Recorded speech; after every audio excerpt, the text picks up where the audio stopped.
It's in this dry, dusty and desolate part of the Northern Cape province that a group of white South Africans say they've found refuge. They call this place Eureka. Only white, Afrikaans-speaking people are allowed to settle here, but they say they're not racists. If you thought that this video was clickbait, then you are very wrong. Hi, welcome to another episode. There is a town called Oriana. Well, it is not in Europe, it is not in Asia, and definitely not in America. This town is in South Africa, and it was made only for white people. No black person is welcome to live over there. And this town is also legal. It's been almost 30 years since South Africa abolished an apartheid system, which racially segregated black people from white people. The country got rid of it in the 90s. But the spirit of apartheid is still alive in some places in South Africa. There is a very famous town called Oriana. It's a remote town, and it is a whites-only town. Black people cannot live or work there, and every job is reserved for the whites only, and every task is performed by whites people. And yet the residents of this town says that they are not racist. Apartheid in South Africa crumbled after Nelson Mandela walked to freedom, but black people suffered decades of government-backed injustice before it did. Apartheid really began in 1948, but separating black Africans from the white minority had long been a policy aim. Laws made white people officially superior, and the large black majority faced discrimination in every aspect of their lives. Living, doing business, or owning land in white areas was banned. There were separate public facilities, transport, and schools. Interracial marriage was banned. Many had no right to citizenship and were regarded as aliens in major cities. Instead, they were made citizens of Bantu Stance homeland scattered throughout South Africa, but resistance grew in 1960. A huge, peaceful protest against past laws ended in a massacre at Sharpeville. 69 people were killed. The deaths galvanized opposition, radicalizing liberation movements like the ANC. But many people felt that it was useless and futile to continue, but conflict erupted in the 1980s, with anti-apartheid activists frequently got killed and beaten or arrested. Mass protests were firmly put down, but little by little the apartheid establishment crumbled after gradual reform, Nelson Mandela in prison, since not long after Sharpeville was set free in 1990. 4 years later, he was elected as South Africa's first black president, and apartheid ended. Now, that you know the history of South Africa, let's talk about this white-only town. Well, the people who are from Oriana believes that they are not racist. They formed this community because it is a cultural project, not a racial one. And only Afrikaners are allowed to live and work there to preserve Afrikaner culture. By 2022, the population was 2,500. But the town has been experiencing some rapid growth, and the population had climbed by 55% from 2018. But living in the town requires an application, and it is based around being Afrikaner and fluent in Afrikaans. However, if you are Black or Indian or Asian, you are welcome to visit the town, but under some serious rules. The first rule is that you are not allowed to stay. You can only visit and leave. This town doesn't even have police. They claim that they don't need police since they have no crime.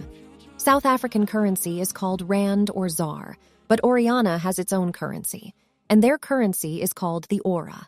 Do the people of Oriana show any interest at this stage in integrating with the rest of South Africa beyond racial lines?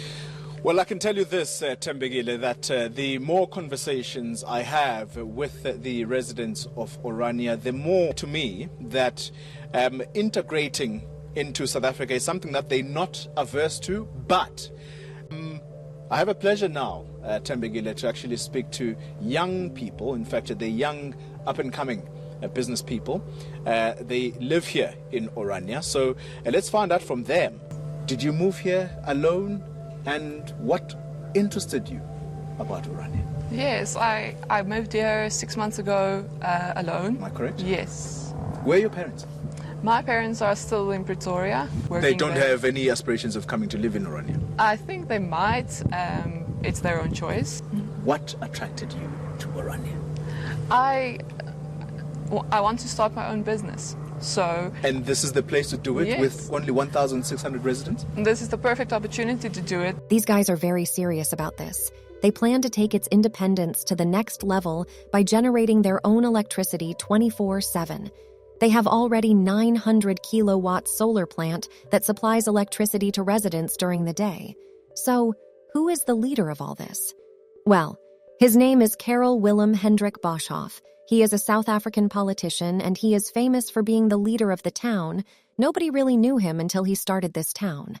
But he was also the provincial leader from 2003 to 2015 of the Freedom Front Plus party in Northern Cape Province. Even though Oriana is in South Africa and still under the South African Constitution, they have their own flag.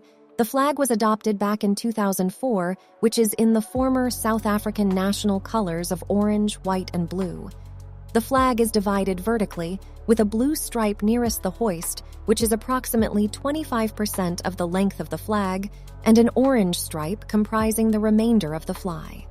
A lot of people think that these people are rich. Well, not at all. The average wage in Oriana was estimated at approximately 94,036 Rand per annum in 2019, and that is about $4,900 per year. This amount is very low by white South African standards. The lack of cheap labor means that living in Oriana is more expensive than the rest of South Africa. At the same time, unskilled workers are scarce. CNN reported that the unemployment in Oriana was at 2%. But in 2015, a visiting journalist estimated the poverty rate was at about 70 to 80%. The town has a lot of unskilled workers, so people from all levels of society perform their own manual labor. The locals also work in unskilled positions such as gardening and waste collection. So, why did these people decide to move and form this white-only town? Well, some Afrikaners got tired of anti-white racism and hate crimes, so they decided to buy land in central South Africa and establish their own town, but now want it to be an independent country. Oriana is basically a throwback to the apartheid era. I went there to see the town myself, and I'm not against what they are doing. But what I noticed is that these people seriously lack an open-mindedness, and they are very intolerable to Black people. And it is also landlocked, which makes trade with the outside much harder. Even though I don't support what they are doing, such as to live separately, under the Constitution of South Africa, they have the right to live separately from the rest of the country. If they believe their safety and the safety of their family is at risk, then they are in the right to move to a safer location. But the town is very rural, and the young people seems extremely bored since there is really nothing to do over there. And some of the kids that I spoke with secretly told me that as soon as they grow up, they are going to move to the other side of South Africa because it's where the rich people are, and they like the fast-paced lifestyle of South Africa. Well, I know some people will ask, what is the South African government saying about all this? Well, the government don't really care as long as they are paying taxes.